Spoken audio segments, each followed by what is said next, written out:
एक नए बच्चे को इस दुनिया में लाना जिंदगी की एक नई शुरुआत करने जैसा होता है। एक ऐसी शुरुआत जिसके साथ हमारी जिंदगी में भी बहुत सारे बदलाव होते हैं।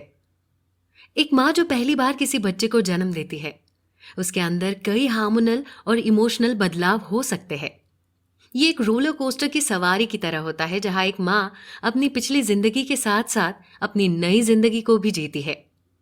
इसके साथ साथ ज्यादातर माँ ऐसे टाइम में खुद का ख्याल नहीं रख पाती।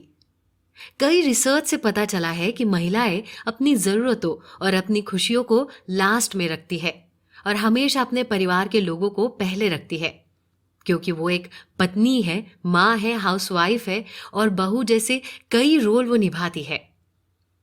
ऐसे में क्या उनके लिए ये मुश्किल नहीं होता? ऑफ कोर्स ये मुश्किल होता है। हाँ, ये बात अलग है, आगे जाकर वो किसी बड़ी मेंटल प्रॉब्लम का रूप भी ले सकती है। इस परेशानी को कम करने के लिए जरूरी है कि आप अपने शरीर में हो रहे फिजिकल और मेंटल चेंजेस को समझें, जो कि बियॉन्ड द ब्लूज बुक की इस ऑडियो बुक समरी में एकदम बारीकी और खूबसूरती से समझाया गया है। इस किताब को शोशाना एस बेनेट और पेक इनमन ने लिखा है। शोशना एक क्लिनिकल साइकोलॉजिस्ट है जिन्होंने लंबे समय तक के लिए एक सलाहकार के तौर पर काम करते हुए उन्होंने कई टीवी शोज भी किए हैं, जहां उन्होंने इन बीमारियों की ट्रीटमेंट को लेकर अवेयरनेस फैलाया है। इसके अलावा इस किताब के दूसरे लेखक पेक इनमैन भी लंबे समय से मेंटल हेल्थ के फील्ड में काम करती आई है। वो फर्टिलिटी चैलेंजेस, प्रेगनेंसी लॉस जैसे इश्यूज पर महिलाओं की हेल्प करती है और अभी वो education and training committee of postpartum support की चेयरपर्सन है। दोस्तों, इस बुक समरी में हम डिलीवरी के बाद माँ के अंदर होने वाले बदलाव और मेंटल प्रॉब्लम के बारे में डिटेल में चर्चा करेंगे। लेकिन उससे पहले अगले एपिसोड में हम शोशना और पेक की लाइफ स्टोरी और उनके एक्सपीरियंसेस डिस्कस करने वाले हैं और ये काफी इंटरेस्टिंग भी है। दरअसल शोशना और उनके पति ने एक बहुत अच्छी मैरिड लाइफ जी थी। वो दोनों एक हेल्दी और स्टेबल फैमिलीज में पले बड़े थे।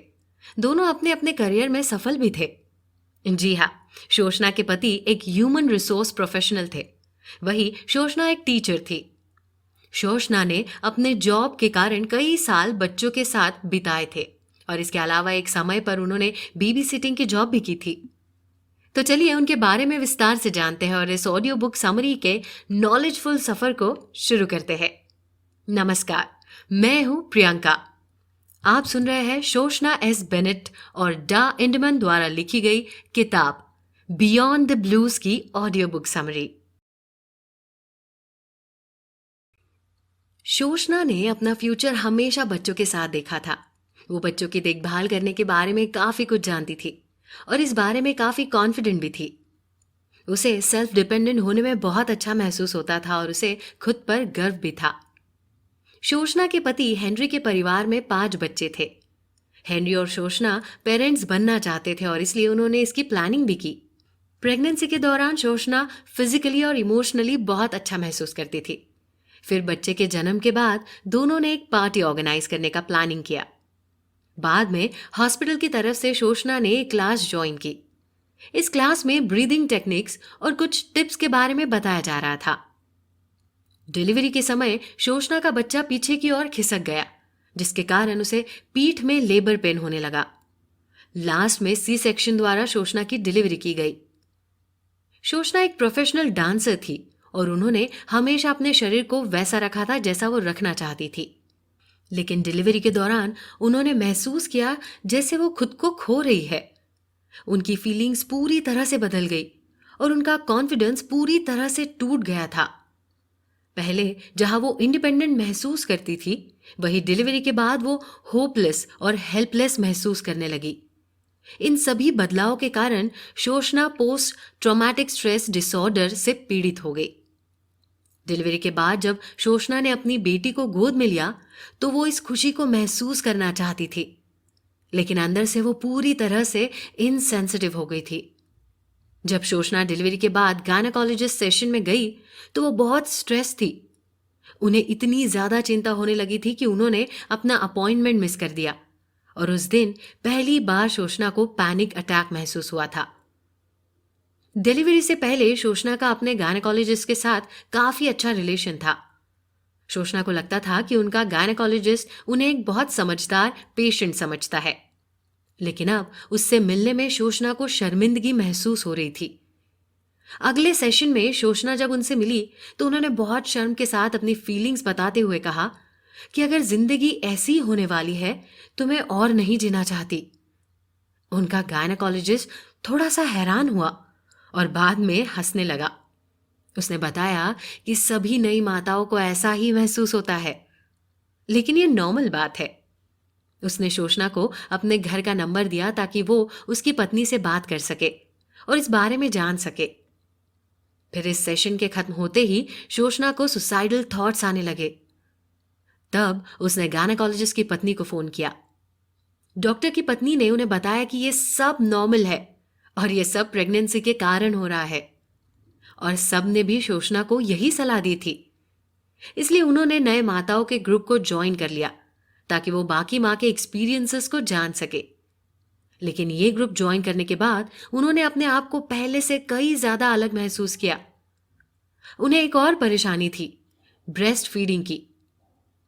डिलीवरी से पहले ही शोषणा ने खुद को ब्रेस्ट फीडिंग के लिए तैयार कर लिया था। शोषणा ने तय किया कि 6 महीने बाद वो अपने काम पर लौट जाएगी और अपने बच्चे के ब्रेस्ट फीडिंग को रोक देगी, क्योंकि घर पर रहना शोषणा के लिए बहुत मुश्किल हो गया था। उन्हें full blown postpartum obsessive compulsive disorder हो गया था। उन्हें ऐसा लगता था कि जैसे वो अपने बच्चे को नुकसान पहुंचा सकती है। उन्हें अपने बच्चे के साथ अकेले रहने में डर लगता था, क्योंकि उन्हें खुद पर भरोसा ही नहीं था। उनके पति को भी शोषणा की इस हालत के बारे में पता नहीं था। जब उनके पति काम पर जाते थे तो शोषणा उससे कहती थी कि वो उसे अकेले छोड़कर ना जाए। वो अकेले बच्चों को नहीं संभाल सकती, जिसके चलते शोषणा की मां 3 सप्ताह के लिए उनके साथ रहने आई। वो बहुत सपोर्टिव थी और शोषणा को उनसे बहुत मदद मिल रही थी, लेकिन वो भी शोषणा की इस बीमारी को पहचान नहीं पाई। 1 साल तक शोषणा ने अपने पति के साथ कोई इमोशनली या फिजिकली रिलेशन नहीं रखा। इंसोम्निया और एंजाइटी के कारण शोषणा को नींद नहीं आती थी और वो बिना खाने के स्वाद का आनंद लिए खाना खाती थी। उसे लगता था जैसे वो जिंदा लाश बन गई है। तब वो एक साइकियाट्रिस्ट के पास गई। उसने शोषणा को समझाया कि सिजेरियन डिलीवरी के कारण उनकी ऐसी हालत हुई है। जब एलाना 2.5 साल की हुई तब शोषणा को फिर से ऐसा लगा कि वो मां बन सकती है। फिर से वो अपनी जिंदगी जीने लगी। अपनी पहली प्रेगनेंसी की तरह उनकी दूसरी प्रेगनेंसी भी बिना किसी दिक्कत की थी। डिलीवरी के टाइम लेबर पेन के 2 दिनों के बाद शोषणा ने सी सेक्शन का फैसला लिया। अपने बेटे हारून के जन्म के बाद शोषणा एलाना पर अपना आपा खो देती थी और उस पर चिल्ला देती थी, जो अभी सिर्फ 3.5 साल की ही थी। एक टीचर होने के बाद और बच्चों के साथ इतने साल बिताने के बाद भी वो खुद को कंट्रोल नहीं कर पाती थी। फिर 1987 में जब हारून लगभग 1 साल का था तब हेनरी ने शोषणा को एक पोस्टपार्टम डिप्रेशन से संबंधित एक डॉक्यूमेंट्री दिखाई, जिसमें पोस्टपार्टम डिप्रेशन, उसके सिम्टम्स, कारण और इलाज के बारे में बताया गया था। डॉक्यूमेंट्री खत्म होने के बाद शोषणा बहुत रोई। उन्होंने अपने पति से अपनी सारी फीलिंग शेयर की। उस दिन उन्हें ऐसा लगा जैसे कि उनके ऊपर से एक बोझ हट गया है। उस दिन शोषणा को पता चला कि पोस्टपार्टम डिप्रेशन का इलाज किया जा सकता है और ये ठीक हो सकता है। तब उन्होंने सोचा कि अगर ये सारी चीजें नॉर्मल है तो हमें इतना अलग क्यों महसूस होता है? क्यों हम डॉक्टर्स की मदद नहीं लेते और क्यों अपने परिवार को परेशानी में डाल देते हैं? शोषणा ने इस बारे में और जानकारी लेनी शुरू कर दी तो उन्हें पता चला कि कई देश पोस्टपार्टम डिप्रेशन को पहचानने और उनका इलाज करने में यूएसए से काफी आगे है। शोषणा के साथ जो भी हुआ था वो उसे दूसरे पीड़ित महिलाओं के साथ भी शेयर करना चाहती थी। इसलिए हर सप्ताह उनका कमरा 14 से 15 महिलाओं से भर जाता था जो सपोर्ट के लिए शोषणा से मदद चाहती थी। तब उन्हें ऐसा लगा कि पोस्टपार्टम बीमारियों का भी इलाज उतना ही जरूरी है जितना कि बाकी मेंटल प्रॉब्लम्स का। इस तरह से पोस्टपार्टम मूड और एंजाइटी डिसऑर्डर से पीड़ित महिलाओं की मदद करना और उन्हें इस बीमारी से बाहर निकालना शोषणा का मिशन बन गया। तब से एक वो साइकोलॉजिस्ट बन गई और कई इवेंट्स में इस बीमारी को लेकर शामिल होने लगी। वहीं अगर हम इस किताब की दूसरी लेखक पेक इनमैन की बात करें, तो वो अपने बारे में बताती है कि उन्हें शुरू से ही पॉलिटिकल, इमोशनल और सोशल इशू में ज्यादा दिलचस्पी थी। 1970 के दशक में उन्होंने एक फैमिली प्रैक्टिस फिजिशियन असिस्टेंट के लिए ट्रेनिंग ली और कई सालों तक फैमिली हेल्थ क्लिनिक में काम किया। और सिर्फ यही नहीं, पेक को अलग अलग चीजों में इंटरेस्ट था। उन्होंने हेल्थ साइकोलॉजी के मास्टर प्रोग्राम में हिस्सा लिया और फिर उन्हें marriage and family therapy license मिला। एक दिन एक मीटिंग से पहले वेटिंग रूम में पेक को एक पोस्टमार्टम सपोर्ट इंटरनेशनल से एक ब्रोशर मिला, जिसमें पोस्टमार्टम डिप्रेशन के बारे में बताया गया था। अपने इतने सालों की ट्रेनिंग में पेक ने पोस्टमार्टम मूड डिसऑर्डर के बारे में कुछ भी नहीं सीखा था। उस समय पेक ने सोचा कि उन्हें ट्रेनिंग देने वालों ने उन्हें पोस्टमार्टम डिप्रेशन के बारे में क्यों नहीं पढ़ाया। पेक की दूसरी बेटी का जन्म तब हुआ जब वो 40 साल की थी और पेक की प्रेगनेंसी और पोस्टमार्टम एक्सपीरियंस पॉजिटिव थे। लेकिन जब पेक ने पोस्टमार्टम डिप्रेशन के बारे में जाना तो उन्हें बहुत गुस्सा आया। उन्हें लगा कि महिलाओं को इमोशनली और फिजिकली रूप से प्रेगनेंसी और पोस्टमार्टम एक्सपीरियंस के बारे में जानने का अधिकार होना चाहिए और सभी साइकियाट्रिस्ट को इस बीमारी का इलाज भी वैसे ही करना चाहिए जैसे कि वो बाकी बीमारियों का करते हैं। तब पेक ने कई ऑर्गेनाइजेशन ज्वाइन किए और किताबें पढ़ी। उसी वक्त पोस्टमार्टम सपोर्ट इंटरनेशनल के जेन हॉनिकमैन ने पेक को शोशना बॉनेट के बारे में बताया, जो इसी विषय पर काम कर रही थी। फिर यही से पेक और शोशना साथ काम करने लगी और धीरे धीरे ये काम पेक का भी एक मिशन और जुनून बन गया। तो इस एपिसोड में हमने बुक के राइटर्स शोशना और पेक की कहानियां और उनके एक्सपीरियंसेस के बारे में जाना कि कैसे उन्होंने भी अपनी जिंदगी में ऐसी सिचुएशन का सामना किया है और इससे बाहर भी आए हैं। दोस्तों, आगे आने वाले एपिसोड में हम पोस्टमार्टम साइकियाट्रिक बीमारियों के बारे में जानेंगे।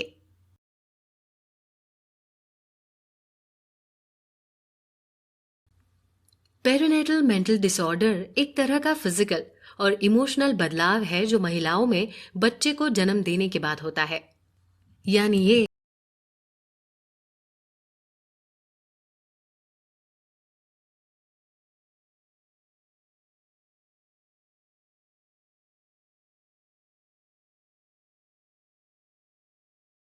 डिलीवरी के पहले साल में होता है।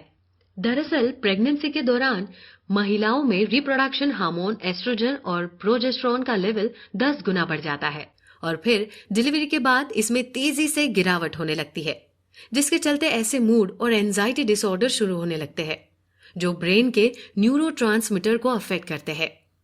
जेनेटिक के साथ लाइफ स्ट्रेस, पार्टनर का सपोर्ट नहीं मिलना, पैसों से जुड़ी परेशानियां, ट्रॉमेटिक बेबी बर्थ एक्सपीरियंस या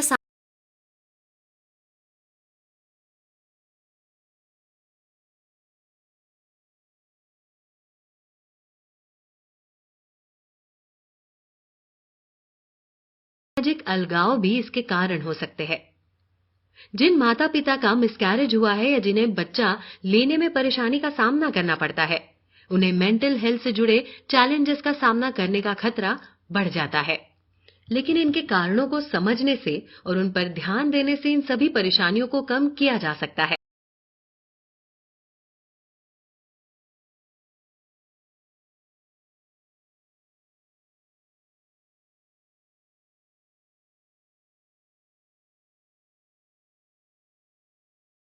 और स्ट्रॉन्ग इमोशनल, सोशल और फिजिकल सपोर्ट से भी मदद मिल सकती है।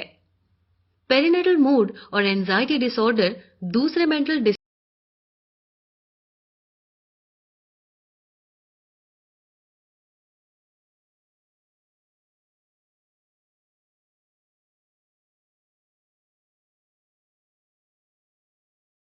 से अलग होते हैं।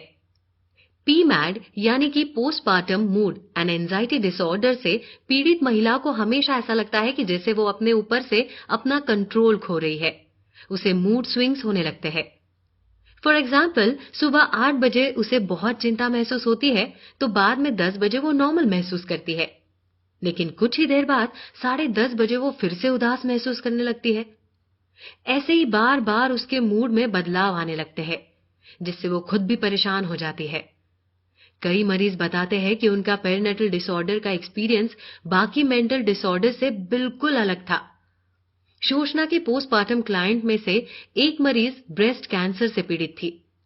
उसने अपनी फीलिंग्स बताते हुए कहा था कि जब वो कैंसर से पीड़ित थी तब उसे लगा कि वो उसके लिए उसकी लाइफ का सबसे बुरा एक्सपीरियंस साबित होगा, लेकिन ऐसा नहीं हुआ।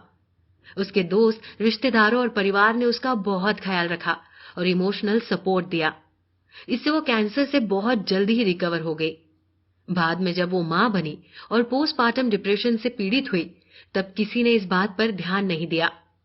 कोई इस बात पर ध्यान नहीं देता था कि यह बीमारी भी उतनी ही खतरनाक है जितना कि कैंसर।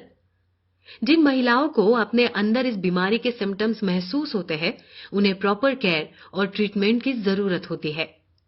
हालांकि पहले इन बीमारियों पर उतना ध्यान नहीं दिया जाता था, लेकिन कई डॉक्टर्स के रिसर्च ने हमें बताया कि पोस्टमार्टम डिसऑर्डर का इलाज करना कितना जरूरी है। जैसे कि 2017 में American college of obstetrician and gynaecologist ने इन बीमारियों के बारे में रिसर्च की और बताया कि पेरिनेटल मूड और एंजाइटी डिसऑर्डर महिलाओं में होने वाली सबसे आम मेंटल हेल्थ प्रॉब्लम में से एक है। जब इसका इलाज नहीं किया जाता है तो इसका महिलाओं और उनके बच्चों के साथ साथ पूरे परिवार पर बहुत बुरा इफेक्ट पड़ सकता है।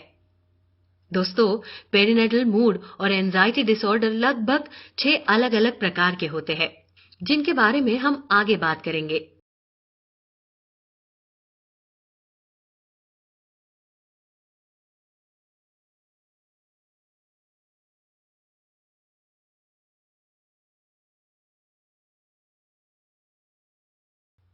आप ये जरूर याद रखिए कि प्रेगनेंसी हमेशा एक हैप्पी एक्सपीरियंस नहीं हो सकती। प्रेग्नेंट महिलाएं डिप्रेशन, बाइपोलर डिसऑर्डर, एंजाइटी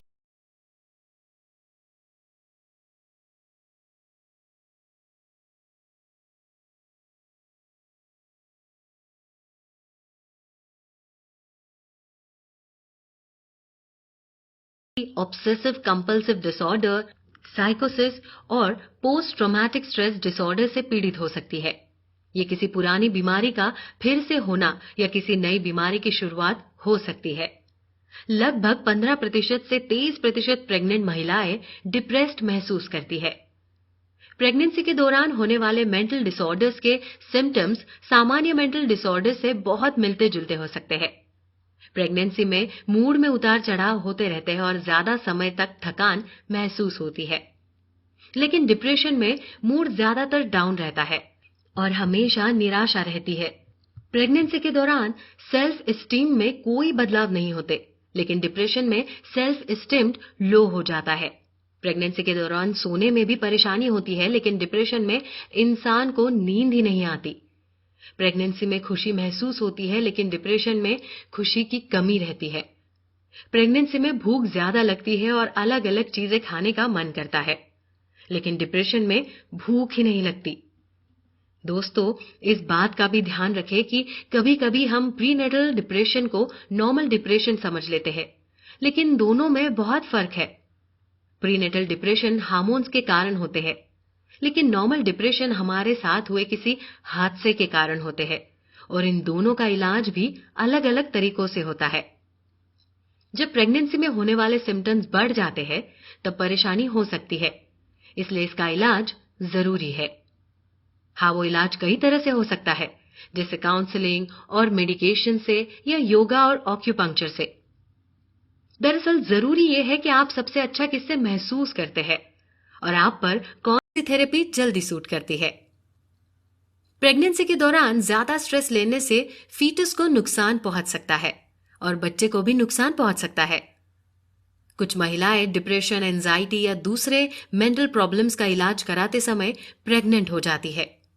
फिर कई केसेस में दवाइयां लेने की परमिशन दे दी जाती है, क्योंकि सभी दवाइयां प्रेगनेंसी के लिए खतरनाक नहीं होती। जैसे कि attention deficit hyper active disorder के लिए जो दवाइयां दी जाती है, उनमें मिथिलफेनिडेट और एम्फेटामाइंस होते हैं। इन दवाइयों से बच्चे या मां को कोई नुकसान नहीं पहुंचता, लेकिन प्रेगनेंसी के दौरान जो महिलाएं अपने डिप्रेशन की दवाइयां नहीं लेती है, आगे जाकर उनके फिर से बीमार होने की संभावना भी बढ़ जाती है। रिसर्चर्स बताते हैं कि मन उदास होना, चिड़चिड़ापन होना, खुशी की कमी, अपने फ्यूचर के बारे में नहीं सोचना, हमेशा गिल्ट में रहना, ज़्यादा चिंता करना, डरे डरे रहना और भूख और नींद में कमी होना डिप्रेशन के सिम्टम्स हो सकते हैं। डिप्रेशन, जेनेटिक सपोर्ट की कमी, दवाइयाँ नहीं लेना, बचपन में अब्यूज़ होना या डोमेस्टिक वायलेंस देखने और प्रेगनेंसी लॉस होने के कारण भी हो सकता है। चलिए दोस्तों, अब इसको थोड़ा और आसानी से समझने के लिए स्टेसी नाम की एक महिला की स्टोरी सुनते हैं जिन्होंने ऐसी सिचुएशन का सामना किया है। स्टेसी हमेशा से एक अच्छी माँ बनना चाहती थी। उसके 3 छोटे भाई बहन थे और उसने हमेशा अपने भाई और बहनों की देखभाल की। बचपन में एक बार स्टेसी को वर्बली अब्यूज किया गया था। इसी कारण से स्टेसी जब 20 साल की थी तब वो डिप्रेस्ड हो गई थी। उस टाइम स्टेसी का इलाज कराया गया था, जिसके चलते वो ठीक तो हो गई, लेकिन उसकी दवाइयां लगातार चलती रही। बाद में शादी के बाद स्टेसी जब प्रेग्नेंट हुई तो उसने तुरंत अपनी डिप्रेशन की दवाइयां लेनी बंद कर दी। वो ना ही ठीक से खाना खाती थी और ना ही अंदर से खुश महसूस करती थी। उसे लगने लगा कि वो एक अच्छी माँ नहीं बन पाएगी क्योंकि वो पूरी तरह से डिप्रेस थी। उसने एक साइकाट्रिस्ट से सलाह ली जिसने उसे दवाइयां जारी रखने की सलाह दी। इसके बाद स्टेसी फिर से अपनी दवाइयां लेने लगी और उसे अब अच्छा महसूस होने लगा था। फिर जब स्टेसी दूसरी बार प्रेग्नेंट हुई तो उसने फैसला किया कि वो अपनी दवाइयां नहीं छोड़ेगी और इस बार उसके लिए प्रेगनेंसी का एक्सपीरियंस पहले से बहुत अलग रहा। वो अपने बच्चे के साथ जुड़ा हुआ महसूस करती थी। वो सोचने लगी कि काश उसने अपनी पहली प्रेगनेंसी के दौरान भी दवाइयां नहीं छोड़ी होती। इससे पता चलता है कि प्रेगनेंसी के दौरान दवाइयां छोड़ना हमेशा फायदेमंद नहीं होता। ज्यादातर दवाइयां प्रेगनेंसी के दौरान ली जा सकती है और अगर आप प्रेगनेंसी के कारण अपनी दवाइयां छोड़नी चाहते हैं तो ये जरूरी है कि आप पहले अपने डॉक्टर से जरूर सलाह लें। दोस्तों, अब हम बात करेंगे बेबी ब्लूज के बारे में, जो बेबी बर्थ के बाद होने वाला सबसे नॉर्मल बदलाव है। डिलीवरी के 2 से 3 हफ्तों बाद होने वाले मूड स्विंग को बेबी ब्लूज कहते हैं। ये कोई डिसऑर्डर नहीं है और ये लगभग सभी महिलाओं के साथ होता है। यानी कि 5 में से 4 नए माता को ये बेबी ब्लूज की समस्या होती ही है।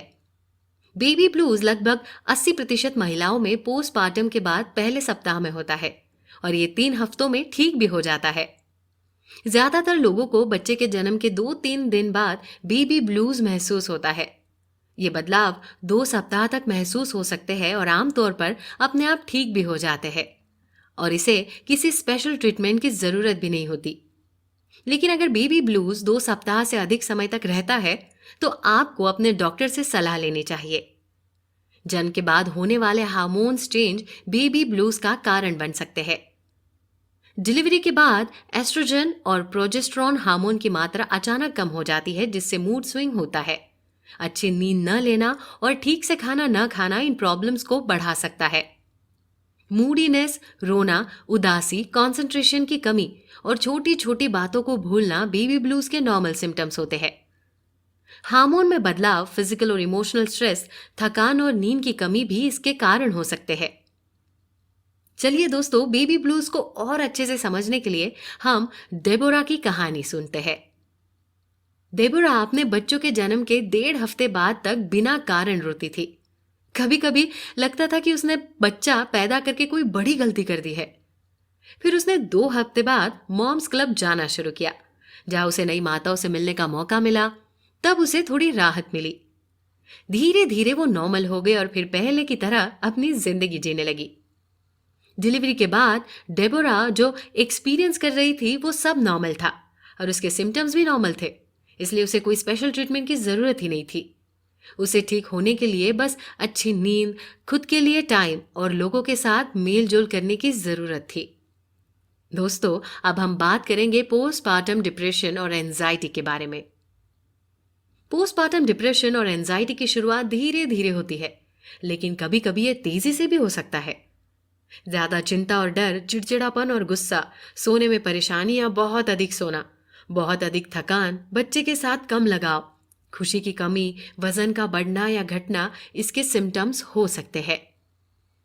पोस्टपार्टम डिप्रेशन और एंजाइटी को अच्छे से समझने के लिए चलिए हम सब लॉरी की कहानी सुनते हैं।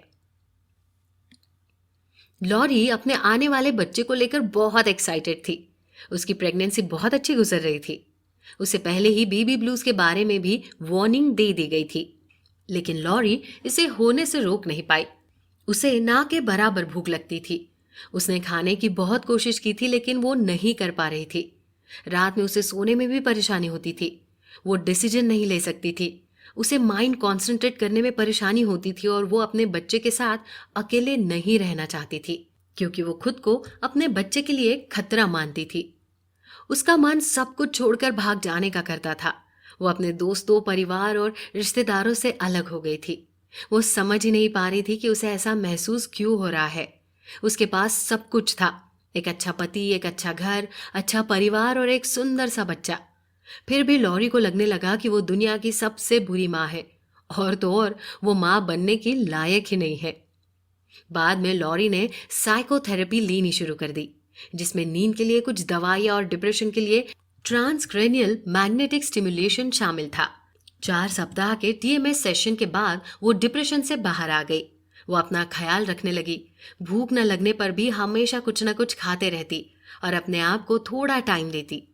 उसने पोस्टपार्टम डिप्रेशन सपोर्ट ग्रुप को भी ज्वाइन किया, जहां वो अपने जैसी महिलाओं से मिलती थी।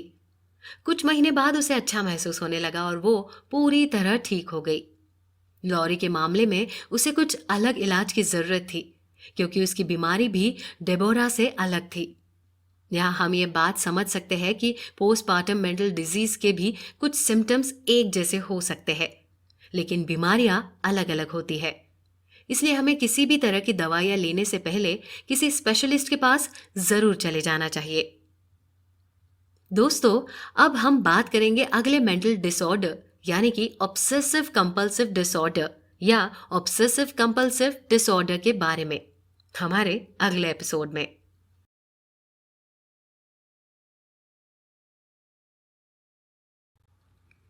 ऑब्सेसिव कंपल्सिव डिसऑर्डर एक मेंटल डिजीज है और ये सिर्फ नई माताओं में नहीं होता, बल्कि ये किसी भी इंसान को हो सकता है। जब किसी इंसान को ऑब्सेसिव कंपल्सिव डिसऑर्डर होता है तो वो किसी एक ही काम को बार बार करने लगता है। ऐसा लगता है मानो उसे उस काम के लिए जुनून हो गया हो, जैसे कि ताले, अलार्म सिस्टम, ओवन या लाइट स्विच को बार बार चेक करना, गंदी चीजों को छूने से डरना या बार बार उन्हें साफ करते रहना, चीजों को हमेशा सही ढंग से अरेंज करके रखना। आमतौर पर जिन लोगों को ऑब्सेसिव कंपल्सिव डिसऑर्डर होता है, उन्हें ऐसी चीजें करना या सोचना अच्छा नहीं लगता, लेकिन वो इसे कंट्रोल नहीं कर पाते। ऑब्सेसिव कंपल्सिव डिसऑर्डर वाले लोग जानते हैं कि उनके विचारों और आदतों का कोई मतलब नहीं है। वे इन कामों को इसलिए नहीं करते क्योंकि उन्हें ऐसा करने में मजा आता है, बल्कि इसलिए करते हैं क्योंकि वे इन कामों को छोड़ ही नहीं सकते। और अगर वो इन कामों को छोड़ देते हैं तो उन्हें इतना बुरा लगता है कि वो फिर से उन कामों को करना शुरू कर देते हैं। लगभग 11% नई माताओं में भी ऑब्सेसिव कंपल्सिव डिसऑर्डर की प्रॉब्लम होती है। नई माताओं में इसके सिम्टम्स कुछ अलग होते हैं। किसी एक ही काम को बार बार करना, अपने बच्चे को नुकसान पहुंचाने के बारे में डरना, बच्चे के डायपर्स गिनना, बच्चे की हार्ट बीट चेक करते रहना, जर्म से डरना और अपने बच्चे के हेल्थ के बारे में डरना ऑब्सेसिव कंपल्सिव डिसऑर्डर के सिम्टम्स हो सकते हैं। चलिए दोस्तों, इस बीमारी और इसके इलाज को अच्छे से समझने के लिए हम तानिया की कहानी सुनते हैं। तानिया जब भी अपने बच्चे को लेकर बालकनी में जाती तो वो अपने बच्चे को कस कर पकड़ लेती, क्योंकि उसे इस बात का डर था कि उसका बच्चा कहीं गिर ना जाए। जब तक कि कमरे का दरवाजा बंद नहीं होता तब तक वो उसे वैसे ही पकड़ कर रहती। उसने इमेजिन किया था कि वे किचन में पड़े हुए चाकू से उसने अपने बच्चे को मार डाला है, इसलिए तानिया ने सभी चाकू और नुकीले चीजें छिपा दिए थे। उसने कभी भी अपने बच्चे को अकेले नहीं नहलाया था, क्योंकि उसे इस बात का डर था कि वो अपने बच्चे को डुबा ना दे। वो कभी भी अपने बच्चे के साथ अकेले नहीं रहती। उसे लगता था कि वो अपने बच्चे पर हाथ उठा देगी। उसका बच्चा बीमार ना हो इसलिए वो दिन भर साफ सफाई करते रहती थी, क्योंकि उसे लगता था कि अगर उसका बच्चा बीमार हो गया तो वो उसकी गलती होगी। वो दिन में कई बार खिड़की और दरवाजे के लॉक्स को चेक करती, लेकिन इन सब चीजों से वो परेशान भी हो गई थी। इसलिए उसने अपना ट्रीटमेंट लेना शुरू किया और फिर जल्दी उसे बुरे विचार आने बंद हो गए।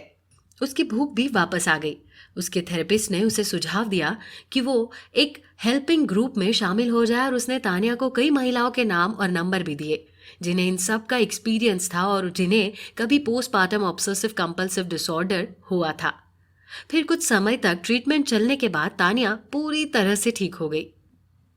दोस्तों, अब हम बात करेंगे अगले postpartum mental disorder, panic disorder या पैनिक अटैक के बारे में। दोस्तों, पैनिक डिसऑर्डर तब होता है जब आपको किसी खतरे में नहीं होने पर भी डर महसूस हो और आपको कम से कम 2 पैनिक अटैक आ जाए। ये एक तरह का एंजाइटी डिसऑर्डर है। अमेरिका में 10 लोगों में से 1 को हर साल पैनिक अटैक होता है और उनकी उम्र आमतौर पर 15 से 25 साल के बीच ही होती है। यानी कि केवल 3% लोगों में ये होता है और ये पुरुषों की तुलना में महिलाओं में अधिक होता है। ये लगभग 15.8% नई माताओं को होता है। मरने का डर, कंट्रोल खोना, अलग महसूस करना, ठंड लगना, पेट दर्द, दम घुटना, सिर दर्द, गले में जकड़न, पसीना आना, दिल की धड़कन तेज होना, ज्यादा चिंता करना, सांस लेने में परेशानी, सीने में दर्द, चक्कर आना, कांपना, तेज धड़कन, सुन्न होना, बेचैनी, चिड़चिड़ापन इसके सिम्टम्स हो सकते हैं। एक पैनिक अटैक आमतौर पर 5 से 10 मिनट तक रहता है, लेकिन ये घंटों तक भी रह सकता है। पैनिक अटैक में आपको लग सकता है कि आपको दिल का दौरा या स्ट्रोक आ रहा है। अगर आपको लगता है कि आपको पैनिक अटैक आ रहा है तो तुरंत अपने डॉक्टर से मिले। पैनिक अटैक उतने खतरनाक नहीं होते, लेकिन इलाज नहीं कराने पर यह खतरनाक हो सकते हैं। दोस्तों, इसे और अच्छे से समझने के लिए हम क्रिस की स्टोरी को जानते हैं। क्रिस के पोस्टपार्टम के लगभग 3 सप्ताह बाद क्रिस को इस बात का डर होने लगा था कि कहीं उसे पैनिक अटैक ना आ जाए। वो हमेशा अपने घर की खिड़कियों को खोल कर रखती थी क्योंकि उसे लगता था कि अगर उसे अटैक आएगा तो उसका दम घुट जाएगा। क्रिस को जब पहली बार अटैक आया था तो उसे लग रहा था कि उसे हार्ट अटैक आ रहा है। उसका दोस्त उसे इमरजेंसी रूम में लेकर गया और डॉक्टर ने बताया कि वो सिर्फ स्ट्रेस था। डॉक्टर ने क्रिस को दवा दी, लेकिन वो इसे लेने से बहुत डर रही थी। कई रातों को जब वो उठती तो वो पसीने से तरबतर रहती। उसका दिल बहुत तेजी से धड़कता था। उसे इस बात की चिंता होने लगी थी कि अगर वो मर गई तो उसके बच्चे की देखभाल कौन करेगा। वो बहुत डरी हुई थी। क्रिस ने फोन पर ही डॉक्टर से अपॉइंटमेंट बुक की थी क्योंकि उसे बाहर निकलने में और ड्राइविंग करने में बहुत डर लग रहा था। डॉक्टर की सलाह से क्रिस स्ट्रेस मैनेजमेंट क्लासेस लेने लगी। क्रिस का पति रात में बच्चे की देखभाल करता और क्रिस सो जाती। क्रिस ने यह नोटिस किया कि सोने से उसका स्ट्रेस लेवल कम हो गया है। उसने इन्फेंट मसाज क्लास ज्वाइन किया जिससे उसे मदद मिली और फाइनली वो ठीक हो गई। दोस्तों, अब हम जानेंगे एक और मेंटल इलनेस, साइकोसिस के बारे में। साइकोसिस एक बीमारी है जिसमें इंसान कभी भी रियलिटी को एक्सेप्ट नहीं कर पाता है। ये किसी इंसान के सोचने, सही डिसीजन लेने, इमोशनल रिएक्शन देने, सही ढंग से बात करने और रियलिटी को समझना कठिन बना देता है। ये 2000 में किसी एक महिला को होता है और इसकी शुरुआत डिलीवरी के 2 हफ्तों के भीतर होती है।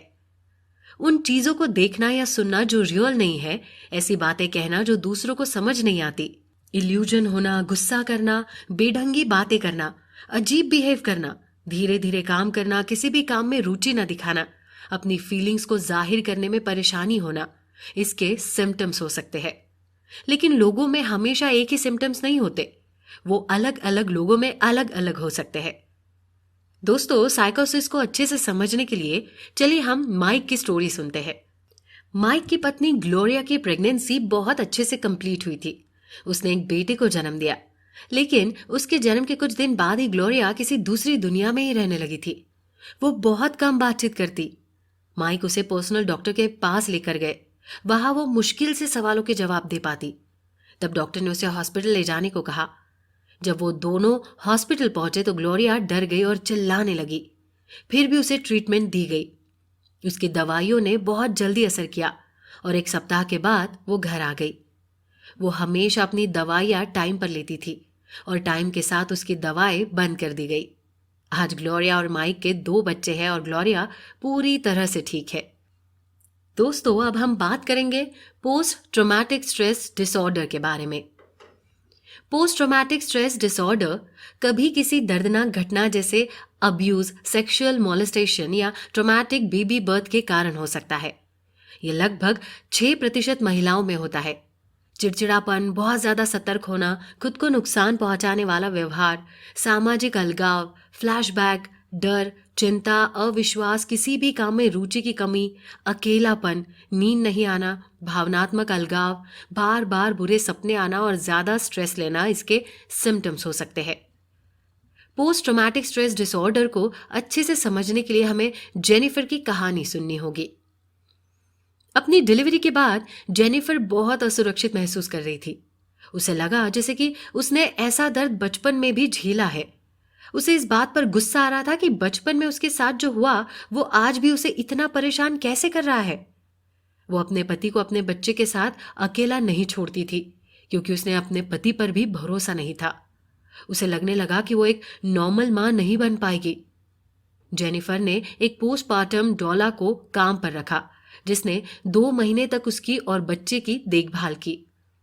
उस महिला को जेनिफर हर समय अपने साथ रखती थी और उसे डोला के साथ कंफर्टेबल भी महसूस होता था। उसने वीकली सेशन क्लासेस ज्वाइन किया और एक हेल्पिंग ग्रुप में शामिल हो गई। उसे दवा की जरूरत नहीं थी और बाद में वो ठीक भी हो गई।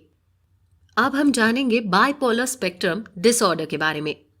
बाइपोलर स्पेक्ट्रम डिसऑर्डर में मूड स्विंग्स बहुत हाई से बहुत लो हो सकता है। जिन लोगों को बाइपोलर डिसऑर्डर होता है वो कभी बहुत खुश और एनर्जेटिक महसूस करते हैं तो दूसरे ही समय वो बहुत उदास और लो फील करते हैं। डिप्रेशन, बेचैनी, गुस्सा, तेज बोलना, कंसंट्रेशन में कमी, कम नींद आना, बहुत बड़े प्लान बनाना, नशीली दवाइयाँ लेना, कम भूख लगना, बहुत अधिक सेल्फ कॉन्फिडेंस होना, आसानी से ध्यान भटकना, उदासी, निराशा की भावना, पसंदीदा चीज़ों से खुशी नहीं मिलना, भूलने की प्रॉब्लम, धीरे धीरे बात करना, डिसीजन लेने में परेशानी, ज़्यादा नींद आना, सुसाइड जैसे विचार आना और बहुत तेज़ी से मूड स्विंग इसके सिम्टम्स हो सकते हैं। दोस्तों, बाइपोलर डिसऑर्डर को समझने के लिए हमें टैमी की कहानी सुननी होगी। टैमी के जन्म के बाद वो अपनी जिंदगी में पहली बार बहुत ज्यादा खुश थी। उसे सब कुछ बहुत अच्छा लगने लगा था। वो सब काम एक सुपर मॉम की तरह संभालती थी और उसे खुद पर बहुत प्राउड होता था। लगभग 2 सप्ताह बाद वो पूरी तरह से बदल गई। वो छोटी छोटी बातों पर आसानी से रोने लगती। उसे अपने बच्चे के सभी मूवमेंट्स को टैप रिकॉर्ड करना शुरू कर दिया था। वो एक सेकेंड के लिए भी शांत नहीं रहती थी। जब उसका ट्रीटमेंट शुरू हुआ तो पहले उसे बाइपोलर डिसऑर्डर के बजाय पोस्टमार्टम डिप्रेशन की दवाइयां दी गई, जिससे वो और अधिक बीमार हो गई। बाद में एक साइकियाट्रिस्ट ने उसका पोस्टमार्टम बाइपोलर डिसऑर्डर का इलाज किया। टैमी को कुछ हफ्तों तक एंटीसाइकोटिक दवा दी गई थी ताकि वो शांत हो सके और रात में सो सके। इससे टैमी धीरे धीरे ठीक होने लगी। अब भूख ना लगने पर भी वो टाइम पर खाना खाती थी और आखिरकार उसका मूड स्टेबल हो गया। दोस्तों, अमेरिकन एकेडमी ऑफ पीडियाट्रिक्स का कहना है कि पोस्टमार्टम डिप्रेशन सिर्फ एक माँ को अफेक्ट नहीं करता, बल्कि इससे बच्चे का भविष्य भी अफेक्ट होता है। जिन महिलाओं को पोस्टमार्टम डिप्रेशन होता है उनके बच्चे को भी टीनेज तक डिप्रेशन होने की संभावना बढ़ जाती है। एक माँ के डिप्रेस्ड होने से पिता भी डिप्रेस्ड हो सकते हैं और इससे डोमेस्टिक वायलेंस की संभावना भी बढ़ जाती है। जब एक डिप्रेस्ड माता पिता का इलाज नहीं किया जाता तो परिवार का हर सदस्य प्रभावित होता है। जितनी जल्दी इनका इलाज किया जाए पूरे परिवार के लिए उतना ही अच्छा होता है, क्योंकि जितने ज्यादा समय तक डिप्रेशन बना रहेगा बच्चे के डिप्रेस्ड होने की संभावना उतनी ज्यादा होगी। दोस्तों, इस एपिसोड में हमने अलग अलग प्रकार के पोस्टमार्टम मेंटल डिजीज के बारे में जाना।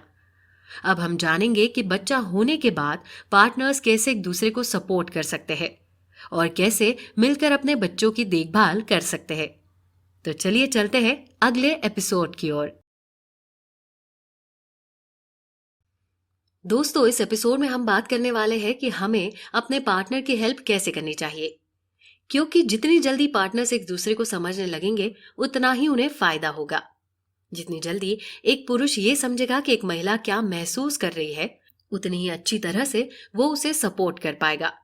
इससे महिलाओं के डिप्रेशन से उभरने में भी तेजी आएगी। दोस्तों, एक बच्चे के होने से पूरे परिवार में बदलाव आता है। ज्यादातर माता पिता ये सोचते रहते हैं कि क्या वो अच्छे पेरेंट्स बन पाएंगे। एक बच्चे के जन्म के बाद उनका ज्यादा ध्यान बच्चे पर ही रहता है। हम हमेशा प्रेगनेंसी और डिलीवरी के दौरान महिलाओं के मूड से जुड़े प्रॉब्लम्स के बारे में सुनते हैं, लेकिन हम पुरुषों के मेंटल हेल्थ के बारे में बहुत कम सुनते हैं। माता पिता बनने के बाद पति पत्नी के रिश्तों में बदलाव आ जाते हैं। जैसे कपल्स पहले की तरह फिल्में देखने नहीं जा सकते, रात के खाने के लिए बाहर नहीं जा सकते और ना ही काफी दिनों तक शॉपिंग के लिए बाहर जा सकते हैं। उन्हें स्ट्रेस और नींद की कमी से एंजाइटी की प्रॉब्लम्स भी हो सकती है। रिसर्च के मुताबिक जब एक माँ मेंटल रूप से बीमार होती है तो उसके पति को भी 24% से 50% तक एंजाइटी की प्रॉब्लम हो सकती है। बच्चे के जन्म के 9 महीने बाद तक पिता में भी 10% तक के डिप्रेशन के सिम्टम्स देखने को मिलते हैं। सभी डिप्रेस महिला या पुरुष हमेशा ज्यादा उदास नहीं होते हैं। जैसे जब कोई पुरुष डिप्रेस्ड होता है तो उसमें चिड़चिड़ापन देखा जा सकता है। वो अपने परिवार से दूरी बनाकर रहता है और उससे उसकी शादीशुदा जिंदगी में भी परेशानियां आ सकती है। चिड़चिड़ापन के अलावा सोने में परेशानी, भूख में बदलाव, ज्यादा चिंता और खुशी की कमी भी इसके सिम्टम्स हो सकते हैं। कुछ लोग हेल्पलेस और निराश महसूस करते हैं। ऐसे में आप क्या कर सकते हैं? आपको अपने पार्टनर को सपोर्ट करना चाहिए। किसी डॉक्टर से मिलकर पोस्टपार्टम डिप्रेशन के बारे में जानकारी लेनी चाहिए और अपने दोस्त या परिवार वालों से इसके बारे में बात करनी चाहिए। ऐसे में कुछ बातें ऐसी भी होती है जिन्हें आपको ध्यान में रखना है, जैसे कि डिलीवरी के बाद जो भी मेंटल प्रॉब्लम्स होती है वो किसी की गलती नहीं होती और ना ही आप उसे अकेले ठीक कर सकते हैं। ऐसे डिप्रेशन ज्यादातर लोगों को होते हैं। इसका इलाज भी पॉसिबल है और ये ठीक भी हो जाता है। आपका काम बस इतना है कि आप अपने साथी को सपोर्ट करें। कई बार आप इस बात से उदास हो सकते हैं कि आप इसे सही नहीं कर सकते हैं, लेकिन यकीन मानिए कोई नल नहीं है जिसमें अगर पानी लीक हो रहा हो तो उसमें वॉशर लगाकर उसे ठीक किया जा सकता है। ऐसी बीमारियों को ठीक होने में समय लगता है। अपनी पत्नी के बीमारी के बारे में सोचकर उदास होने के बजाय खुद का ख्याल रखें ताकि आप अपने बच्चों का ख्याल रख सके। आपको स्ट्रेस कम करने वाली चीजें करनी चाहिए, जैसे डेली एक्सरसाइज, योगा या आसपास के लोगों से, दोस्तों से, घर वालों से बातचीत, ताकि आपका माइंड रिफ्रेश हो सके और आप अपनी पत्नी के लिए एक सहारा बन सके। पोस्टपार्टम डिप्रेशन में चिड़चिड़ापन होना नॉर्मल बात होती है, लेकिन इसे पर्सनली ना लीजिए। यानी कि ये मत समझिए कि आपकी पत्नी आपसे नाराज है या आपसे कुछ गलती हुई है। ऐसे में आप खुद को गिल्टी फील कराएंगे। अपनी पत्नी से किसी भी काम को लेकर उम्मीदें भी ना लगाइए। एक नई माँ खाना पकाने और घर साफ करने जैसे काम अकेले नहीं कर सकती है। ऐसे में अगर आप उससे इन सभी कामों की उम्मीद करते हैं और वो नहीं कर पाती है तो वो खुद को गिल्टी महसूस करती है और इस बात की चिंता कर सकती है कि आप उससे निराश होंगे। इसलिए उसे ये समझाए कि बच्चों की देखभाल करना और घर संभालना आप दोनों की जिम्मेदारी है। अगर आप चाहते हैं कि आपकी पत्नी जल्दी ठीक हो जाए तो उसे कम से कम 6 घंटे की नींद जरूरी है। इसलिए रात में अपने बच्चे का ख्याल आप खुद रखें और अगर आप ऐसा नहीं कर सकते तो आप किसी और को भी इस काम के लिए रख सकते हैं। अब हम आपको कुछ ऐसी बातें बताएंगे जिन्हें आपको अपनी पत्नी से कहना चाहिए, जैसे कि हम इस बीमारी से लड़ लेंगे, मैं हमेशा तुम्हारे साथ हूं, मैं तुम्हें अकेला नहीं छोड़ूंगा, मुझे पता है कि तुम ठीक हो जाओगी, अगर मैं तुम्हारी किसी काम में मदद कर सकता हूं तो मुझे बताओ, हमारा बच्चा हमसे बहुत प्यार करता है, ये सब बस कुछ टाइम के लिए है और समय के साथ ये सब कुछ ठीक हो जाएगा, तुम एक बहुत अच्छी माँ हो, ये तुम्हारी गलती नहीं है। अब आप अपनी पत्नी से ये सब कहेंगे तो आपकी पत्नी अपने आप को दोषी नहीं समझेगी और उसे मदद मिलेगी। दोस्तों, अब हम कुछ ऐसी बातें जानेंगे जिन्हें आपको अपनी पत्नी से नहीं कहनी चाहिए, जैसे कि आराम करो, जल्दी से ठीक हो जाओ। ऐसा कहना बिल्कुल गलत होगा, क्योंकि अगर वो खुद से ठीक हो सकती है तो वो हो चुकी होती। सिर्फ पॉजिटिव सोचो, ये कहना भी गलत होगा, क्योंकि डिप्रेस इंसान पॉजिटिव सोचने की क्षमता को खो देता है और वो हर बात पर निराश हो जाता है। अगर आप अपनी पत्नी से ये सभी बातें कहेंगे तो इसका बिल्कुल उल्टा इफेक्ट होगा। इसलिए आपको अपनी बातों पर भी ध्यान देना चाहिए कि आपकी कौन सी बातें आपके पार्टनर को कैसे लग सकती है। तो दोस्तों, इस एपिसोड में हमने जाना कि पार्टनर्स पेरेंट्स बनने के बाद कैसे एक दूसरे को सपोर्ट कर सकते हैं। और अब अगले एपिसोड में हम बात करेंगे कि हमारे दोस्त और रिश्तेदार कैसे पोस्टपार्टम डिप्रेशन में उभरने में हमारी मदद कर सकते हैं। बच्चे के जन्म के बाद घर में भी कई तरह के बदलाव आते हैं और घर में मौजूद बाकी बच्चे इससे बहुत अफेक्ट होते हैं। दरअसल नवजात बच्चे के भाई बहन अभी इतने बड़े नहीं होते कि वो इन बीमारियों को समझ पाए, इसलिए उन बच्चों को उनकी माँ का बिहेवियर नॉर्मल नहीं लगता। जब माँ रोती है, चिल्लाती है और गुस्सा हो जाती है तो बच्चे उसे नोटिस करते हैं। बच्चों को लगता है कि ये वो माँ नहीं है जिसे वो जानते थे और वो अपनी माँ से डरने लगते हैं। इसलिए जरूरी है कि माँ अपने बच्चों पर भी थोड़ा ध्यान दे। जब भी टाइम मिले तो माँ को अपने बच्चों से भी बात करनी चाहिए। कोई बड़ा इंसान भी डिप्रेशन और एंजाइटी जैसे शब्दों को भी आसानी से समझ नहीं पाता, तो ये तो बच्चे हैं, तो इन्हें सैड, टायर्ड और वरीड जैसे शब्दों का इस्तेमाल करना चाहिए। बच्चों को समझाइए कि वो उनकी माँ की बीमारी का कारण नहीं है, ये उनकी गलती नहीं है और ना ही वो इसे रोक सकते हैं। ये किसी वायरस से होने वाली बीमारी नहीं है जो उनके माँ से उनमें फैल जाएगी, इसलिए वो अपनी माँ से ना डरे। बच्चों को बताइए कि उनकी माँ जल्दी ठीक हो जाएगी, यानी कि आप अपने बच्चों से अपनी फीलिंग्स शेयर करके उन्हें सतर्क कर सकते हैं। एक माँ अपने पति से अपनी फीलिंग्स शेयर करने में ज्यादा नहीं हिचकिचाती है, लेकिन उसके ससुराल वाले, दादा दादी, भाई बहन और दोस्तों से वो अपनी सभी बातें नहीं बता पाती है। जब महिलाएं माँ बनती है तो उन्हें सबसे ज्यादा अपनी माँ की कंपनी अच्छी लगती है। एक नई माँ कई बातों के प्रति सेंसिटिव होती है, खासकर उनके पालन पोषण से संबंधित। अगर कोई इंसान ये कहता है कि तुम अपने बच्चे का ध्यान अच्छे से नहीं रखती, तो उसे बहुत बुरा लग सकता है, जिसका इफेक्ट उसके दिमाग पर भी हो सकता है। ऐसे में कुछ ऐसी बातें होती हैं जो किसी भी दोस्त या रिश्तेदार को अपने ध्यान में रखनी चाहिए, जैसे कि पोस्टमार्टम बीमारियों को दूसरी बीमारियों की तरह ठीक नहीं किया जा सकता। महिलाओं की हालत में कभी सुधार हो सकता है तो कभी उनकी हालत बिगड़ भी सकती है, इसलिए उन्हें एनकरेज करे, इंसिस्ट ना करे। जिन महिलाओं को ऐसी बीमारियां होती है वो अक्सर अपनी फीलिंग्स को जाहिर नहीं कर पाती। ऐसे में आप उन्हें उसकी फीलिंग्स शेयर करने के लिए एनकरेज कर सकते हैं, लेकिन आपको उन्हें इंसिस्ट नहीं करना चाहिए। जब वो खुद ही अपनी फीलिंग्स बताने में कंफर्टेबल हो जाएगी तो वो खुद आपके पास आएंगी। इस प्रोसेस में कई सप्ताह या महीने लग सकते हैं, लेकिन माँ की हालत में सुधार जरूर होगा।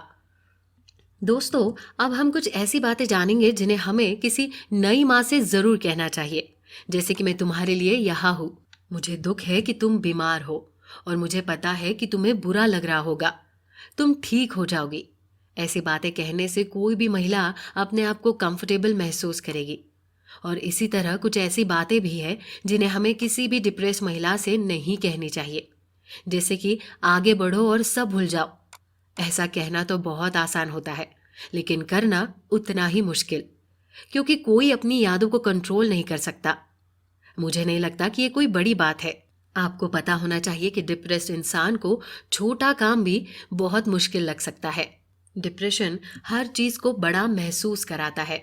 तुम खुश रह सकती हो, ऐसी बात बोलकर आप उसका मजाक बना रहे हैं, क्योंकि कोई भी इंसान किसी भी बीमारी से खुश नहीं रह सकता। उसे सिर्फ नींद की जरूरत होती है या एक लाइफ में ब्रेक की जरूरत होती है। और सिर्फ बातें ही नहीं, बल्कि कुछ ऐसे काम भी है जिनको करके आप किसी पोस्टमार्टम डिप्रेस्ड महिला की मदद कर सकते हैं। जैसे कि आप खाना बना सकते हैं, उसके बच्चे की देखभाल कर सकते हैं, कपड़े धो सकते हैं, बर्तन साफ कर सकते हैं, उससे बैठकर बात कर सकते हैं, घर की सफाई कर सकते हैं और साथ में टहलने के लिए भी जा सकते हैं। यकीन मानिए, अगर आप ऐसे कामों में उनकी मदद करते हैं तो उसे आराम मिलेगा और वो जल्दी रिकवर भी हो जाएगी। तो दोस्तों, इस एपिसोड में हमने जाना कि कैसे पोस्टमार्टम डिप्रेस महिला के ठीक होने के लिए उसके फ्रेंड्स या रिश्तेदार उसकी मदद कर सकते हैं। और अब हम जानेंगे आने वाले एपिसोड में कि पोस्टमार्टम डिप्रेशन से उभरने में डॉक्टर्स और थेरेपी हमारी मदद कैसे कर सकते हैं। एक बच्चे के आने से हर महिला की जिंदगी उथल पुथल हो जाती है। वो शर्म, गिल्ट या जजमेंट के डर से अपनी फीलिंग्स को छिपा सकती है। वो अपने गुस्से को किसी बहाने से छिपाने की कोशिश करेगी, लेकिन इसका मतलब ये नहीं है कि वो अंदर से भी उतनी ही खुश है। ऐसी बीमारियां इंसान के अंदर छिपी होती है जो बाहर से दिखाई नहीं देती। इसलिए इस एपिसोड में हम उन बातों को जानेंगे जिससे किसी भी थेरेपिस्ट को पोस्टमार्टम डिप्रेशन को जानने और उसका इलाज करने में मदद मिलेगी। सबसे पहले आप महिला से कुछ सवाल पूछ सकते हैं, जैसे कि क्या आपने कभी उदास, ज्यादा चिंता, पैनिक अटैक महसूस किया है? या क्या आपको खाने में परेशानी होती है? ये सभी सिम्टम्स अक्सर पोस्टपार्टम डिप्रेशन महिलाओं में देखे जाते हैं। ऐसे में महिलाओं को इस बात की जानकारी होनी चाहिए ताकि वो आगे सतर्क रह सके। अगला सवाल ये है कि क्या आप डेली कोई दवा, विटामिन या ड्रग्स लेती है? आमतौर पर इन चीजों का सेवन महिलाएं अपनी चिंता, उदासी या इमोशनल पेन को कम करने के लिए करती है। यहाँ तक कि कुछ महिलाएं तो कैफीन, सिगरेट और नशीली दवाओं का उपयोग भी करती है। इसलिए अगर इस सवाल का जवाब हाँ है, तो ज्यादातर चांसेस है कि वो महिला पोस्टपार्टम डिप्रेशन से पीड़ित है। अगला सवाल है कि क्या पहले आपको कभी पोस्टपार्टम मूड या एंजाइटी डिसऑर्डर हुआ है? अगर इस सवाल का जवाब हाँ है, तो इस बात की संभावना है कि उसे एक बार फिर से पीमैड हो सकता है। ऐसी महिलाओं को पोस्टपार्टम साइकोथेरेपिस्ट के पास भेजना चाहिए। अगला सवाल ये पूछा जा सकता है कि क्या आपने कभी डिप्रेशन के लिए कोई दवा ली है? अगर इसका जवाब हाँ है, तो इन महिलाओं को बीमारी के बारे में अच्छे से जानना बहुत जरूरी है। प्रेगनेंसी और पोस्टपार्टम के दौरान उनके बिहेवियर को नोटिस करें। अगर वो बीमार दिखाई देती है तो उन्हें किसी पोस्टपार्टम साइकोलॉजिस्ट के पास भेजिए। अगला सवाल है, क्या पीरियड्स आने से पहले आपके मूड में सीरियस बदलाव होता है? जिन महिलाओं का मूड हार्मोन के कारण बदल जाता है, उन्हें पोस्टमार्टम मूड या एंजाइटी डिसऑर्डर होने की संभावना ज्यादा होती है, क्योंकि प्रेगनेंसी में और डिलीवरी के बाद हार्मोन्स में बहुत तेजी से बदलाव होते हैं। अगला सवाल है कि क्या आपके परिवार में कोई मेंटल डिजीज, साइकेट्रिक हॉस्पिटल या सुसाइड का शिकार हुआ है? अगर इसका जवाब हाँ है, तो उन्हें रिस्क के बारे में बताएं, क्योंकि ऐसी मेंटल बीमारियां ज्यादातर जेनेटिक होती है। इसके अलावा प्रेगनेंसी और पोस्टपार्टम के दौरान उनको एग्जामाइन करना सबसे ज्यादा जरूरी होता है। डिलीवरी के बाद किसी महिला की मेंटल कंडीशन का पता लगाने के लिए आप पोस्टपार्टम स्क्रीनिंग का यूज भी कर सकते हैं। पोस्टपार्टम स्क्रीनिंग में कई सवाल होते हैं जिनका जवाब देकर हम महिला की मेंटल हालत के बारे में जान सकते हैं। इनका इस्तेमाल फोन पर किसी ऐप द्वारा या इंटरनेट पर भी किया जा सकता है। Edinburgh postnatal depression screening scale को 1987 में ब्रिटेन में डॉक्टर जॉन कॉक्स द्वारा बनाया गया था। इस स्क्रीनिंग टूल में 10 क्वेश्चन है। इसको कई भाषाओं में ट्रांसलेट किया गया है और पूरी दुनिया में इसका इस्तेमाल किया जाता है। ये कई इंटरनेट साइट पर भी अवेलेबल है। तो चलिए उनमें से कुछ क्वेश्चन पर बात करते हैं। पहला सवाल महिला से यह पूछना चाहिए कि तुम मां बनने के बाद कैसा महसूस कर रही हो, क्योंकि जिन महिलाओं को लगता है कि वो मां बनने के बाद बुरा महसूस कर रही है, वो अक्सर उदास होती है और उन्हें केयर की जरूरत होती है। अगला सवाल है कि क्या आपको किसी बात की चिंता है? आप रात में कितना सोती है और कैसे सोती है? अच्छी मेंटल हेल्थ और काम करने के लिए रोज कम से कम 6 घंटे की नींद बहुत जरूरी है। लेकिन किसी भी मूड या एंजाइटी डिसऑर्डर में नींद की प्रॉब्लम नॉर्मल होती है। अगर आप बहुत एनर्जेटिक महसूस कर रहे हो और आपको नींद नहीं आती, तो आपको बाइपोलर डिसऑर्डर हो सकता है। अगला सवाल है कि क्या आपके मन में कोई डरावने विचार आते हैं? अगर इस सवाल का जवाब हाँ में मिलता है, तो ऐसे में ऑब्सेसिव कंपल्सिव डिसऑर्डर होने की संभावना ज्यादा होती है। अगला सवाल है कि क्या आप खुद को महसूस कर सकती है? दरअसल बात यह है कि पोस्ट ट्रॉमेटिक स्ट्रेस डिसऑर्डर से पीड़ित महिलाएं अक्सर खुद को महसूस नहीं कर पाती है। उन्हें पता ही नहीं होता है कि उनमें क्या क्या बदलाव हो रहे हैं। अगला सवाल यह है कि आपकी भूख कैसी होती है? दोस्तों, भूख में बदलाव होना भी मेंटल डिसऑर्डर की ओर इशारा करता है। अगर किसी महिला को भूख कम या ज्यादा लग रही हो, तो उसे मेंटल प्रॉब्लम हो सकती है। अगला सवाल है कि आप अपने बच्चे के प्रति कैसा महसूस करती है? अपने बच्चे के साथ जुड़ाव महसूस नहीं करना या उस पर गुस्सा आना भी पोस्टपार्टम डिप्रेशन के सिम्टम्स है। इसमें भी बच्चे के आसपास रहने से बेचैनी या चिंता ऑब्सेसिव कंपल्सिव डिसऑर्डर के सिम्टम्स हो सकते हैं, और अपने बच्चे को बुरा समझना साइकोसिस के सिम्टम्स हो सकते हैं। दोस्तों, जो भी थेरेपिस्ट किसी पोस्टपार्टम डिप्रेशन महिला का इलाज करता है, अगर वो इस महिला से या उसके पति से पहले से जुड़ा हो, तो इलाज करने में और आसानी होती है। यानी कि थेरेपिस्ट को रिस्क फैक्टर और उसे कम करने के बारे में जानना जरूरी है, क्योंकि सभी महिलाओं की मेडिकल हिस्ट्री अलग अलग होती है।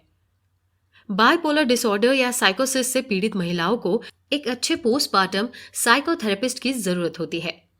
इन महिलाओं की बीमारी को कम करने के लिए प्रेगनेंसी और पोस्टपार्टम के दौरान निगरानी की जरूरत होती है। हर माता पिता चाहते हैं कि उनका बच्चा हर तरह से हेल्दी हो, लेकिन वो ये नहीं चाहते कि माता पिता की मेंटल हेल्थ का अफेक्ट घर में बच्चों की ग्रोथ पर भी पड़े। जो महिलाएं साइकोट्रोपिक दवाइयां ले रही है, वो अगर प्रेग्नेंट है या प्रेगनेंसी प्लान कर रही है तो उन्हें पहले अपने डॉक्टर से ये सलाह ले लेनी चाहिए कि प्रेगनेंसी के वक्त वो अपनी दवाइयां जारी रख सकती है या उन्हें धीरे धीरे उसे छोड़ना होगा। और इसमें भी हर एक महिला के हिस्ट्री के आधार पर डॉक्टर अलग अलग सलाह देंगे। दोस्तों, अगर बच्चे के जन्म लेने के बाद महिला अपना घर बहुत साफ रखती है तो ये भी नॉर्मल नहीं है।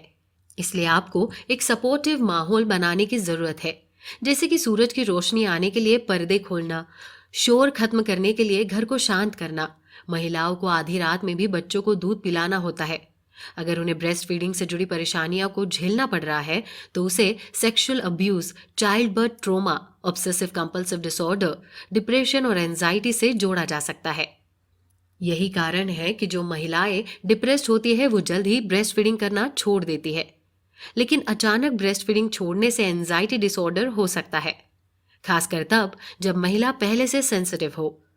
तो दोस्तों, इस एपिसोड में हमने जाना कि कैसे एक थेरेपी किसी पोस्टपार्टम डिप्रेस महिला को ठीक करने में मदद कर सकती है, लेकिन इसके ट्रीटमेंट को बारीकी से समझना बहुत जरूरी है, जिसके बारे में हम अगले एपिसोड में बात करने वाले हैं।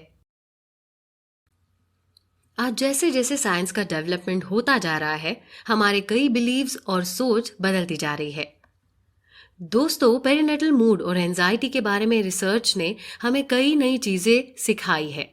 जैसे कि पहले लोग सोचते थे कि ऐसी बीमारियां मौजूद ही नहीं होती, या अगर वो होती है तो महिलाओं को इलाज की जरूरत नहीं होती। पहले ये सोचा जाता था कि महिलाएं अपने आप ठीक हो जाएंगी, लेकिन अब हम ये जानते हैं कि ये सोचना कितना गलत है। प्रेगनेंसी के दौरान बीमारियों का इलाज नहीं करने से पोस्टपार्टम बीमारी होने की संभावना सबसे अधिक होती है और इसमें शामिल सभी लोगों पर इसका बुरा प्रभाव पड़ता है। हालांकि ऐसे मूड और एंजाइटी डिसऑर्डर कुछ समय के बाद ठीक हो जाते हैं, लेकिन आगे चलकर ये दूसरी बीमारी को बुलावा दे सकते हैं। लोगों को कैंसर और डायबिटीज जैसी बीमारियां ज्यादा खतरनाक लगती है, लेकिन हमें ये मानना होगा कि पोस्टपार्टम बीमारियां भी इन सब से ज्यादा अलग नहीं है और इसे भी उसी प्रकार के ट्रीटमेंट और देखभाल की जरूरत होती है। हमारे शरीर में दिमाग उतना ही जरूरी है जितना कि शरीर के बाकी अंग। एक अच्छा सोशल सपोर्ट महिलाओं के लिए ऐसा एनवायरनमेंट बनाता है जिसमें महिलाएं खुद को अकेले दोषी नहीं समझती।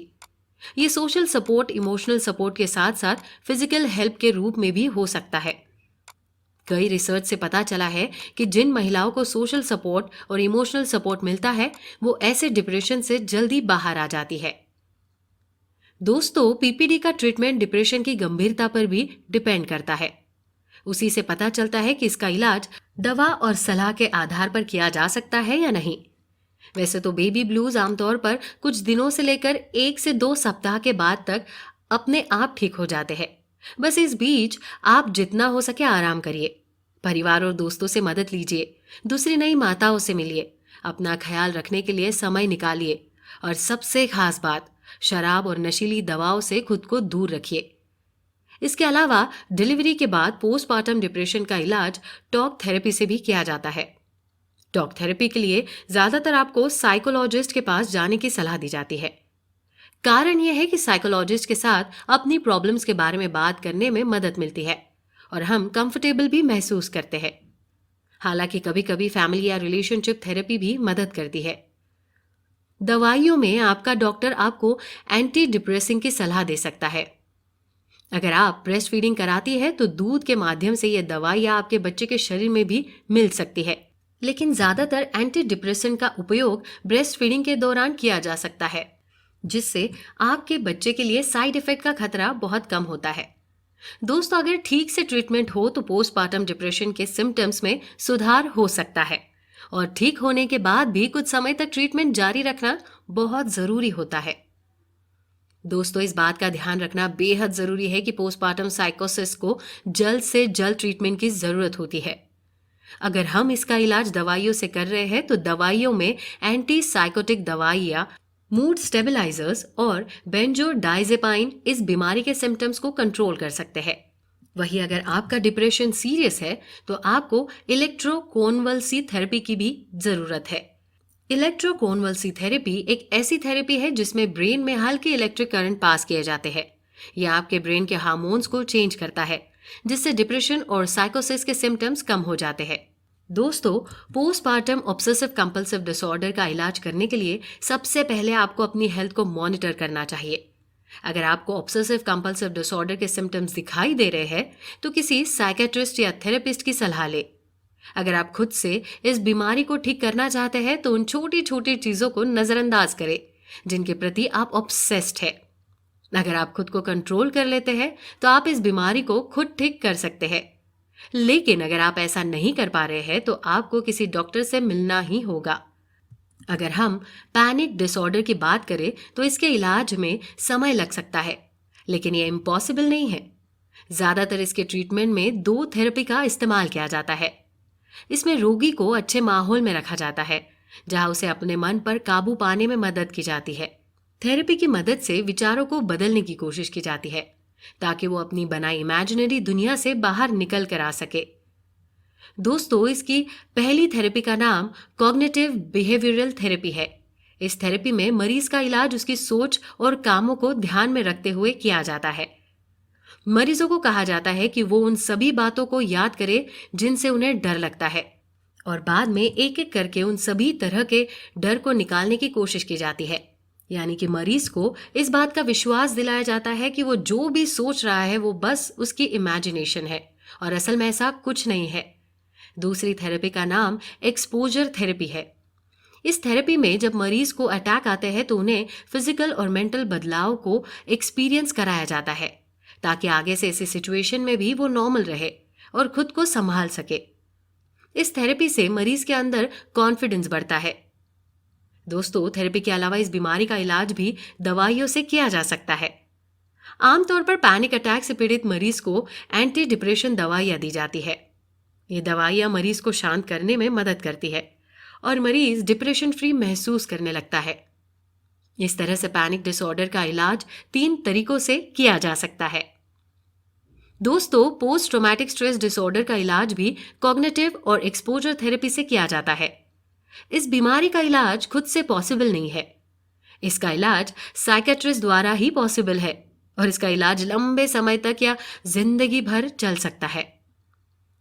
प्रोफेशनल ट्रीटमेंट के अलावा आप अपने खुद के लिए भी कुछ चीजें कर सकते हैं जो आपके ट्रीटमेंट में आपकी मदद करेगा और आप तेजी से ठीक हो पाएंगे।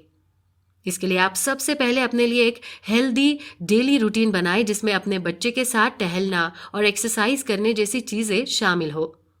इसके साथ साथ आप भरपूर आराम करने की भी कोशिश करें। हेल्दी फूड खाते रहिए और नशीले पदार्थों का सेवन बिल्कुल भी ना करें। इसके अलावा कभी कभी सभी चीजों का जिम्मेदार खुद को ना समझे और सब कुछ करने के लिए खुद पर दबाव ना डाले। आप जो कर सकते हैं वही करें और आप जो नहीं कर सकते हैं उसे छोड़ दे। अपने लिए समय निकाले, घर से बाहर निकले, कुछ ऐसा करें जो आपको पसंद हो। आप जैसा महसूस कर रहे हैं इस बारे में अपने साथी, परिवार और दोस्तों से बात जरूर करें। इसके साथ साथ दूसरी माताओं से उनके एक्सपीरियंसेस के बारे में भी पूछती रहे। अपने करीबी लोगों से घुलने मिलने की कोशिश करती रहिए और उन्हें बताइए कि आपको उनकी जरूरत है।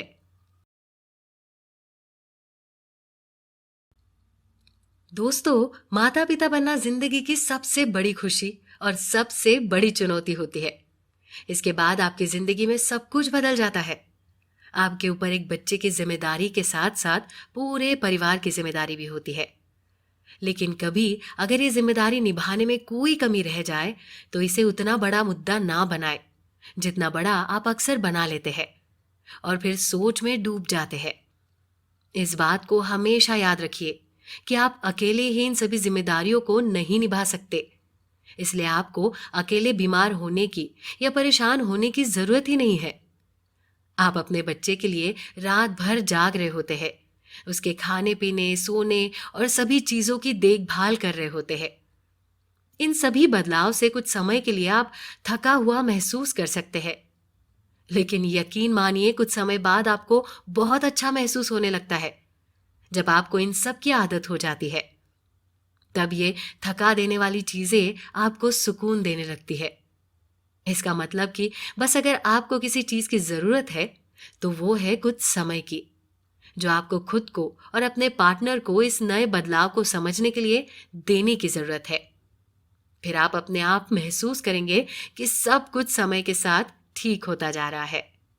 दोस्तों, इसी के साथ प्रीनेटल डिसऑर्डर पर आधारित हमारी ये महत्वपूर्ण बुक समरी समाप्त होती है।